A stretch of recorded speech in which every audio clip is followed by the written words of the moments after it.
Stoy Hall, welcome to Bridging the Gap, my friend. How are you? How's everything in your part of the world? Yeah, I appreciate it. Well, it's turning cold. Okay, we'll put it that way. It is in the 50s, lows in the 38s. Midwest winters are arriving. Outside of that, doing pretty damn well. I love it. I love it. And I was fortunate to be on your podcast. Super grateful for you having me. We had a great conversation. Usually when I'm talking a lot, I always feel it's a great conversation, whether it is or not. But I'm super stoked to have you here. I think that your perspective of how to build an advisory firm and what an advisor's impact is and what we need to focus on in our clients' lives to really drive value is refreshing, and I think there's a lot of alignment between that. So I'm excited to dive into that with you and have you share your perspective and kind of that story. But before we dive into that part of the show or the podcast, I'm curious. What did the 13-year-old Stoy Hall want to be? Was this kind of like the vision for Stoy Hall, but what was the vision of the 13-year-old Stoy Hall of what professional grown-up life looked like? Yeah, absolutely. I didn't have, a father and a brother that has a firm. So no, financial was not even in the realm of possibilities. It was two possibilities. I wanted to be a Navy SEAL or I wanted to be an NFL player or baseball MLB player. That was my three options. I didn't have anything else. Growing up around a family that's not really financially educated, like money was always a stressor. And so I knew my way out was sports, right? Sports or the military. I got lucky enough to be good enough to go play collegiate football at Drake University, and that's what I did. But my 13-year-old self had two goals. I'm going to be a Navy SEAL or I'm continuing to play sports. That was about it. You wanted to be a bad person, yes. Right? That is, I mean, either way, an NFL player or a Navy SEAL. I mean, gosh, what awesome ambitions, and everybody's story is so interesting of kind of their background, because that is like what makes us all unique, and it drives to kind of the journey that you go on. And so tell us a little bit more about what happened between 13-year-old Stoy Hall and we're not going to reveal your age, but today's Stoy Hall, after collegiate football, and like how did you find yourself running and building Black Mammoth and trying to change wealth management industry for the better? Yeah, absolutely. So ended up going to Drake University, and what really changed for me was two things. One, my first accounting exam was a blank piece of paper, and you just put your name and stuff on it. And I just sat there. I had to build a balance sheet, income statement, and I was like, I got a 40% on it. So I realized accounting wasn't it. And so that one drove me away from accounting into finances. And then I worked at the Boys and Girls Club off campus for about 4.5 years. And I started to see that financial illiteracy, or the lack of financial education in just the normal day people, is so lacking that it causes so many other issues, from relationship issues to psychology to mental health, etc. And it really started to hone me in on like, I need to do something different and better. And so after college, I went through the insurance route, did the whole 1031 sell life insurance situation, and really started to understand that like none of that mattered. Like, yes, life insurance is important. Let's be real. But someone's financial plan should dictate what the next step is. And so left there, joined a firm down in Houston. Love what they do, still partner to this day. We're good friends. But I wanted to take it to another level, a degree that I didn't see much in the industry, I never knew about. And that's more of the family office role. I call it the modern family office because, right, it's not for 25 million and above, but that same idea of having a team able to basically do everything for you so you can focus on your family and making money, or your job. And so when Black Mammoth came out in 2020, that was the vision, that was the purpose. And we've just, honed it in even more so since then. But that's where it all started. I love that, man. That's such a great and inspiring story, and you're making an impact. You saw a need and a differentiated opportunity, and you went after it. And when you think about the modern family office, I love that concept and that idea. Talk to me more about, what does the modern family office look like? How does it feel to the end client? How does it look differently, like from an advisor's perspective of that world? What's that all look like? Right. So I say traditional. How we usually operate as planners or advisors is, we take in their assets, we deal with their investments, we'll do some planning, we'll give them a plan, and they do a lot of the implementation. We just oversee it and and help them make decisions. I found out that a lot of clients are like, I love that. That's cool and all. However, I have other answers and questions, right? And some of that leads to dealing with an attorney, or maybe I need a lender because I need to go buy a car. Or one of my most favorite recent stories was one of my older clients, and I don't have very old clients, but one of my older clients, she got in a car accident, called me a couple days later, and I was like, well, first of all, are you okay? Because you didn't tell me. But she was dealing with insurance, but she needed a new car and lending. I called up the dealership, called up the lender, said, this is what she wants. I want a test drive set up. Lender, I want it ready. If she wants to buy it, she can do it. And so by the time she even test drove, she knew that she could, one, purchase it, and two, that's what she wanted. And the next day she picked up her car. Those are things that the traditional side of us don't do, that the modern family office can step in and do and really oversee and have that teammate or that partner in these meetings that clients aren't comfortable with, right? Whether it's with an attorney or whether it is about something else, a business related issue, we're able to be side by side with them so they can be comfortable and know, hey, I've got someone in my court no matter the situation. I can see that, and I feel like how that experience would be. And I'm curious from your standpoint, because I know one of your goals is that you want financial literacy to everybody in the world. And I think that's I am aligned to that ambitious goal, and let's go after and get it. And the impact that you're making is great. And I think that one of the challenges traditional advisors have is thinking about efficiency and scalability and how to do that to more people. And so I'm curious from your perspective, what do you say to that kind of pushback, or how have you focused on building the modern financial firm or family office in a way that allows you to serve so many more people, that helps you to then push towards your goal of, because heck, if you reach your goal, you're gonna have a lot of clients knocking on your door. And so how does that look from your mind? Yeah. So really I can take on about 46 clients. That's where the way I've built it, 46 per CFP, if you will. And that's not a lot, right? Everyone's talking about 100, or, some of them with just investments only have 1,000. And the true thing is, you can't do this work on a scale like that unless you have more people in order to do so. And it's not for everyone, right? Not everyone's going to fit this mold, and that's okay. As this builds and as we, rid the world of financial literacy, me and you together, right? We're going to rock the world with this, is we have other friends and colleagues in this industry that can take on that work. And so it's not necessarily about me having unlimited clients.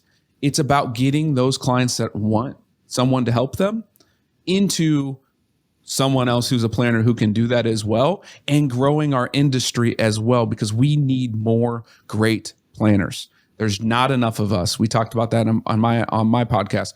There's not enough of us to go around, no matter how many or how less of people right now. There's not enough quality planners right now, and we need to address both issues. One being the prospective clients out there, the society out there being educated enough to be ready to hire someone, and then have enough of us to actually be able to bring that value to them and help them. What from your perspective is causing, and I know, there's been a lot of, you've had a ton of impact of trying to help with diversity in our industry and bringing more interest into our industry. From your perspective, what is the challenge of getting more great talent into our industry? Why is it so difficult from your view? Yeah. So first and foremost is because there's not a lot of liked looking people, right? I'm a black male. I never even knew one financial person except for my uncle, like my entire life, all the way through college, right? And that's a long time to go without seeing another black male in this industry that is prominent like that. So you've got that, but you got that across races and genders, et cetera. There's just not enough, right? That's one. The other part is, honestly, the insurance business. The burnout rate is so high. If you're lucky enough to survive 3 to 5 years, I don't know if that's luck or just dumb, but you make it and then you figure it out. Now, does it weed people out? Yes. But that is such a huge overcoming thing that a lot of people just don't have the strength to get to. And so those two factors, I believe, make up the majority of the reason why we don't have better talent and we don't have more talent, is because those are huge hurdles to get through. How, let's go down that path. How do we overcome that? I know that like a simple answer is just like, let's go hire more diversity, but like it's a chicken and the egg challenge, right? Because you need more diversity to inspire more diversity, but we don't have the diversity that to inspire the diversity. And so you can't go get the diversity. So it's a really difficult challenge. How do we go about as an industry to help to start solving that? We just help each other be louder. That's a mission of mine, is just be loud. Doing these podcasts and doing content and putting it more and more and more out there and showing everybody who we are as planners individually, but also as an industry of what we really are, I believe is the one easiest route for us all to do. Because the more we talk about, the more we're heard, the more people are going to be like, oh, hey, I kind of like that industry. I kind of like what they do, right? I mean, they're do content on Monday and Fridays and only see clients Tuesday, Wednesday, Thursday. Like, that's awesome. I want to do that. But they don't know about it because we don't talk about it. We hide behind compliance. If you're at a giant BD, they hide behind compliance and they only want, industry specific terminology out there. They don't want everyone to know our day to day, right? And that's the issue. It's that transparency. Yeah, so true, man. I agree with you on that. And then thinking about the industry as a whole and the value that we provide, right? The value that is derived. I think that there's still a perception that wealth management is investment guys and gals. And I still get asked, like when I'm out, like, what do you think about this stock? And I'm like, I don't know. I have no idea. And they're like, what? You're in the investment business? I'm like, no, I'm in the happiness business. And there's still this perception. So from your perspective, like what do you see as the core value you provide to your clients? And how do you help them to understand that value is not performance, it's something intangible? Yeah. I used to say peace of mind because that's what was driven into me from the insurance side of things. Along those lines, though, is do they have someone in their court when things get tough? Honestly, that's what they want. They want to know, is there someone looking out for me in every situation? And that's where the value comes from, because that's what we're doing, right? And that's a very simple way of saying it, but that's what we're doing. When you look at an entire financial plan, there's nothing that we don't uncover or think about or have options and plan Bs and Cs and Ds that the clients may not know about. But when it happens, our experience kicks in and we can make a change. And so it's that peace of mind. It is that ability to have someone in their court that the value comes from. And I really, really drive home that investments don't mean much. And yes, I get a lot of flack from our industry, but it's true in regards to everything that they're doing. And our client conversations really don't equate to investments. We'll do it every quarter. I'll send something out. We'll talk about their investments in terms of where we're at reaching their goal. But ultimately, it's about, how are you guys feeling? What's coming up? What's been going on? And letting them know, hey, you're good. Yeah, no, we're on track. You're good. Or, hey, let's back down on the investment stuff because you need more cash flow flexibility because you got in a car accident or, someone does have health issues. It's okay. It's okay to not max everything out and put everything into investments. We need to take care of you now, here and now. And over time and over those conversations, my clients specifically have started to realize, like, yeah, investments are what they are, right? We can take care of those, but not having the cash flow flexibility and the ability to just live life how we want, that means a lot more than just a 10% return. That's interesting. And because it spurred this question that we've talked about a little bit before, and that I have is like, because my next question was like, well, how do you show that value to the client, right? Like it's a hard value to show that I am there in times of need, because we forget those times once we move past them. And so showing a performance return is easier to show value, especially when it's done good. But in reality, I guess the question really gets to is, how do you show value of a relationship, right? Like, how do you show that a friend is valuable? Like that is what we're trying to do, right? Is that not the way? Is that what we're actually at in this industry? Is that our value is the relationship itself? And then the challenge is that there is no tangible value of how you value someone's relationship. Like I don't I value my wife not because of her love and support for me. Right. But there's no I can't point like a I can you know it's hard to put like an ROI numerical value on it. So how do you help your clients see that as you move forward? And like what's your thoughts on that with regards to the industry? Yeah, it's probably the hardest and most tough thing to answer, right? And I don't know. I actually don't think there is an answer. It's a feel thing. And our industry is very terrified about the feel stuff, but it truly is a feel thing.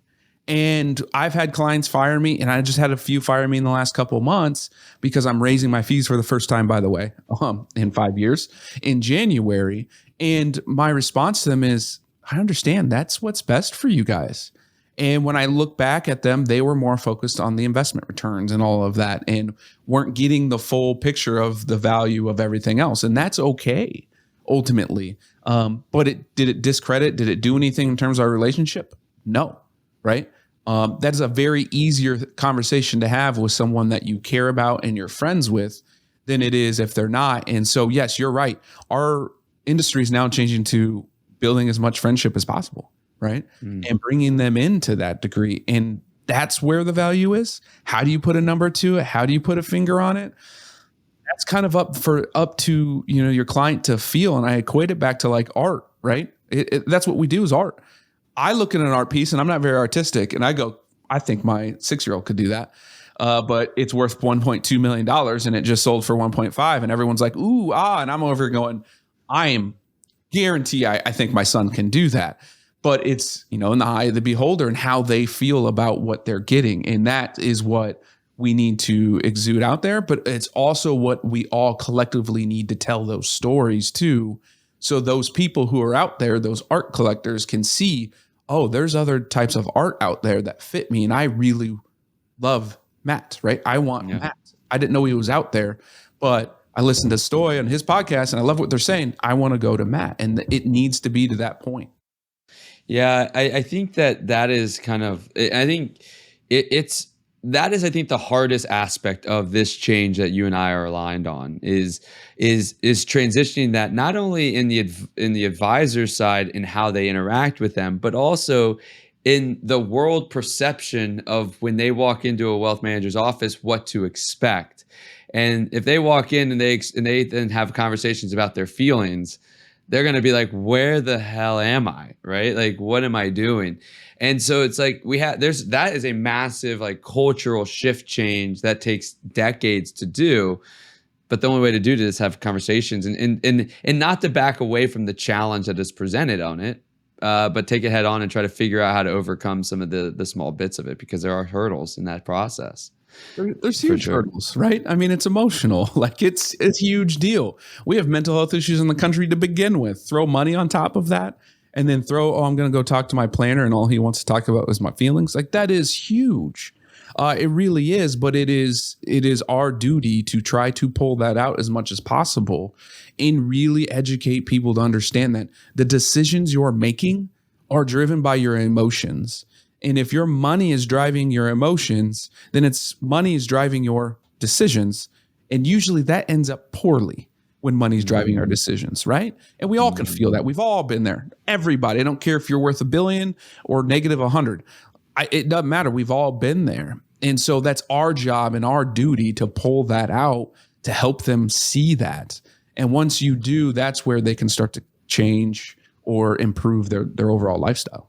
And some of what we're talking about, it's a matter of us working as a community. And so I'm curious on your view as an industry, right? What do we need to do as an industry to create more collaboration? Why is collaboration such a big item on your agenda of how to make this impact? And how do you view collaboration? And from your perspective, to add kind of a third layer to this question is, how do you see collaboration differently than you think most of the industry does? Yeah. So to start, collaboration rarely happens or has not. I've not seen it a ton globally for us.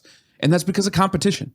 We think we're in competition with each other. That's why you've seen, the AUM fees get driven all the way down, is because you're just competing against each other, but you're competing against the wrong thing.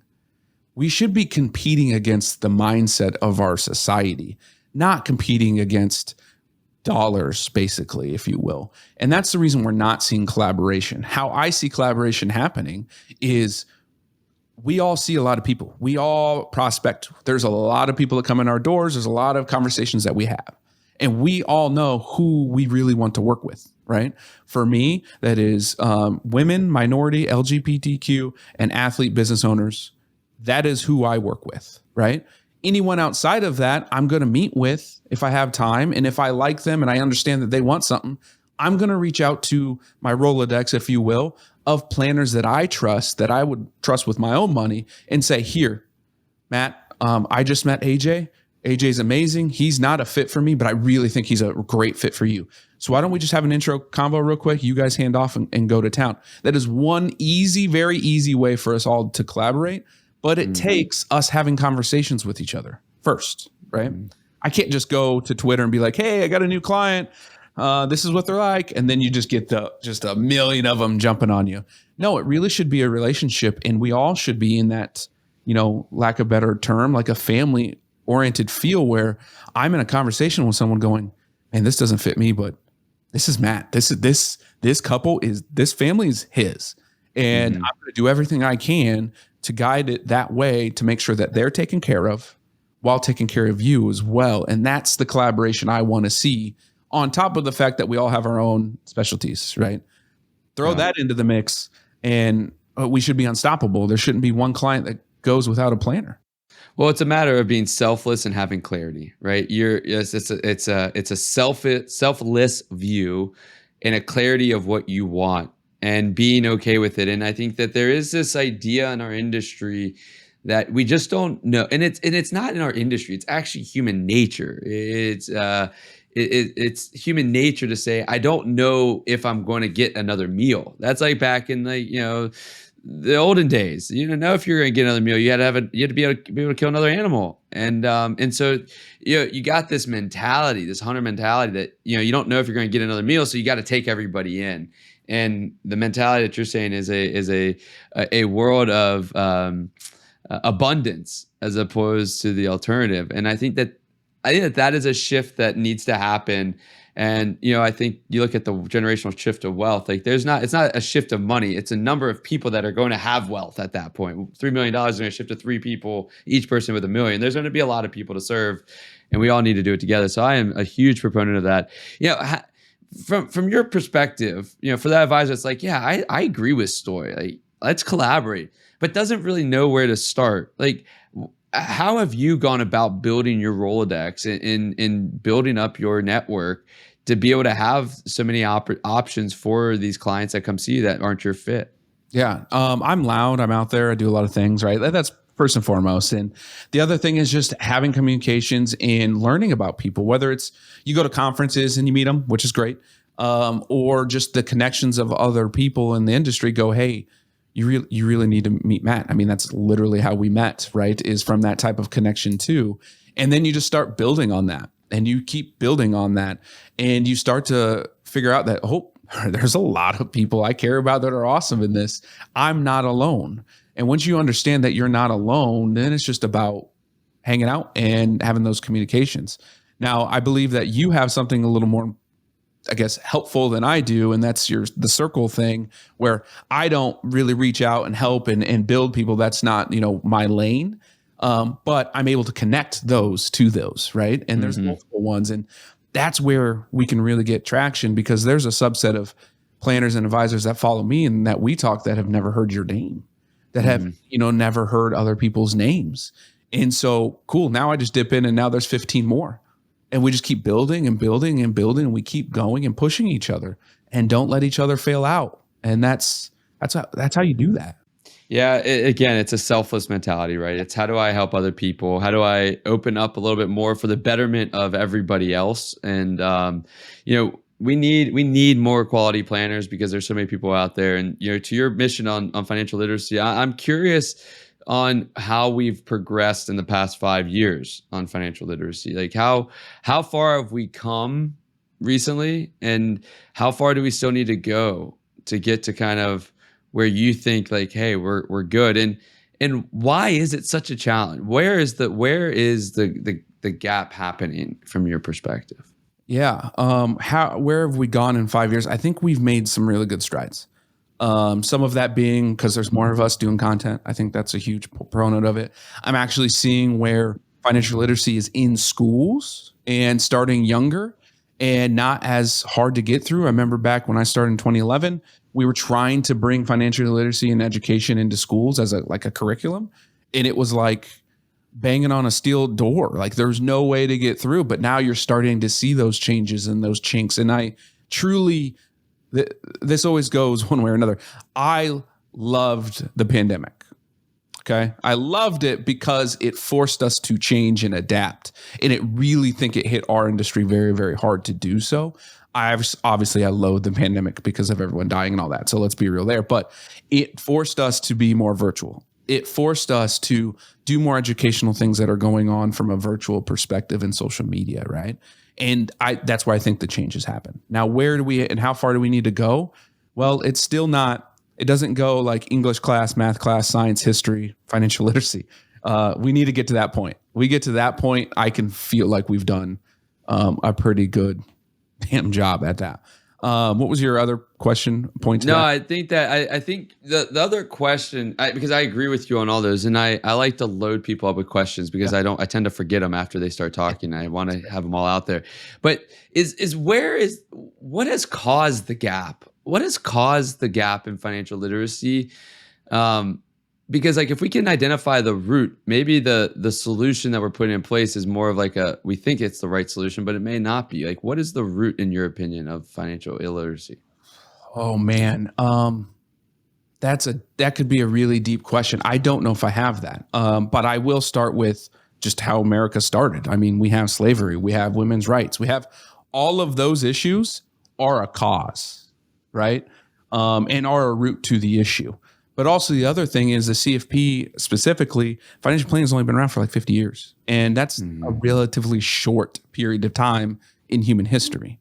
So we've got time as an issue. We've got years of suppression that will never make up for.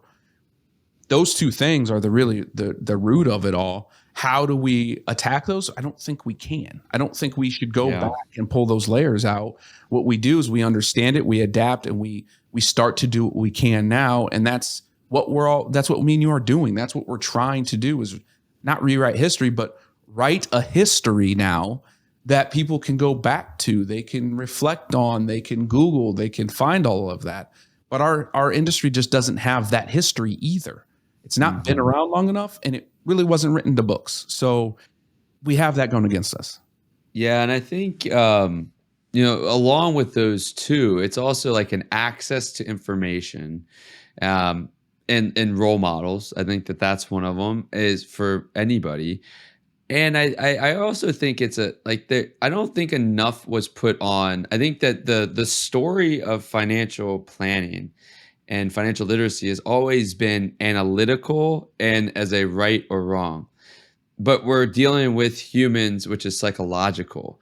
And I think that it's been too long that we've avoided that aspect of it, of understanding the psychology aspect of human beings and what spurs them to take action. And I think that finally we're getting some of that access, but that's still so far behind. Like they don't want to get into that yet so far. I think that's a big challenge. It's a big, big challenge. And in minority communities, I can speak at least on the Black culture, we don't talk about money like that. Right? We don't talk about it. And you can say what you want about the education system and all that. Families themselves don't talk about it.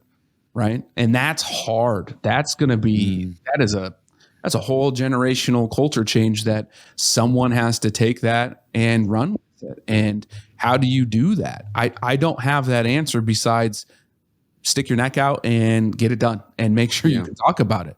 So you're right. It is changing from analytical to psychology, and everyone's starting to think of, well, then why would I have a financial planner when I can have, a counselor or something? It's like, because they're not the same.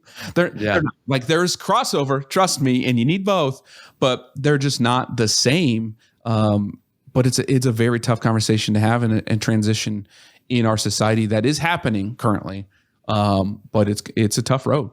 There's a merging mindset, right? It has to be a blend of money and psychology. And that leads to, my last question before we dive into the final wrap-up questions is, I know you wrote an article about developing, a wealth mindset for success. And the idea behind the article was everybody of all income levels has the ability to. It's not like a money thing necessarily.